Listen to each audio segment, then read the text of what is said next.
ለእናንተ ምርጡ የመኖሪያ መንደር የምትሉት የቱ ነው?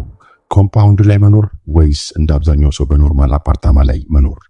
በእነዚህ በሁለቱ የመኖሪያ አማራጮች መካከል ያለውን ዋና ልዩነት ያውቁ ኖራል? የኮምፓውንድና የአፓርታማ ኑሮ ጥቅሞችና ጉዳቶችስ ምን ይመስላሉ?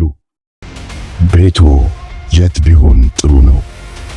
ሕይወቶስ የት ይበልጥ ይደምቃል?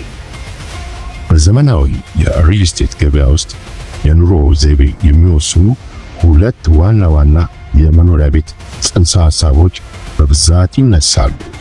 እነርሱም ኮምፓውንድ አፓርታማና ኖርማል አፓርታማ ናቸው። የትኛውን መምረጥ እንዳለብን ከመወሰናችን በፊት ሁለቱንም በጥልቀት መረዳት ያስፈልጋል።